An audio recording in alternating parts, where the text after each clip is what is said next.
Hi everyone. So I'm going to briefly go over how we go about filling in data at the Oregon Data Burst at the end of the month. So all of you will have received a date range for the dates that you'll be entering data in for. And the next step for that is just to click on that Oregon Decedent Data spreadsheet link that all of you have been sent. Once you open it up on this first tab, it's an overview of the spreadsheet. There's a bunch of extra information here for when problems arise. The main thing that we're going to be concerned for is making sure that data is completely entered on the input tab. So what you are going to do is scroll down to where you see this historical source here, and you're going to click on it. And then it will take us to the Oregon Health Authority website, specifically all of their press releases. So just to go back over to our spreadsheet and do a couple of examples. So if I were entering data, my date of briefing, my first one that I was assigned is October 29th, 2021. What I would do is I would have to find the page that has October 29th. So here it is. I click on it.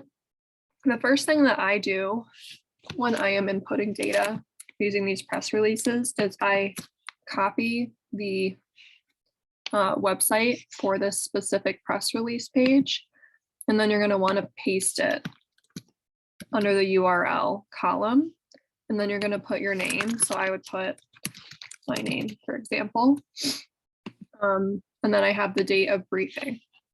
So this is something that I am going to copy down for as many deaths as I enter in. Okay, so I have the press release for the 29th. I am going to scroll down past all this information until I get to cases and deaths. So what we're concerned with here is the death number. So the 4,359th death from Jackson County. And then we want the date that this person died. That's the information that we're going to be putting onto the spreadsheet. So 4359 is the death. That makes sense from what the person before me entered. So I put that in there. It's a good thing just to double check. Then the date of the death, I look again. It is October 7th. So 10/7/2021. Do keep a lookout. Even though we are in end of 2021, they are still going back and updating deaths from 2020. So just make sure that if they mention a year that we're putting the right year in.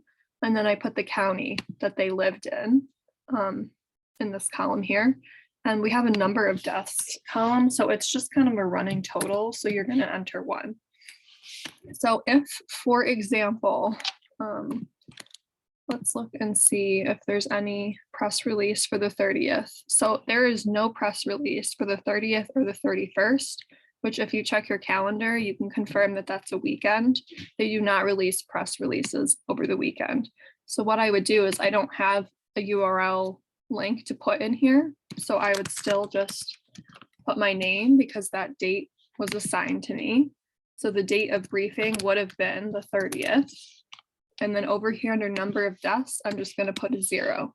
That way all of the columns are filled in the right way. And we're still keeping track of the 30th on our spreadsheet. And that's not the date on the calendar that's being missed. It's just that there was no press release for that day. So it's 0 deaths on that day. And then you would continue on for the rest of the deaths. And if you guys have any questions at all, please feel free to let me know.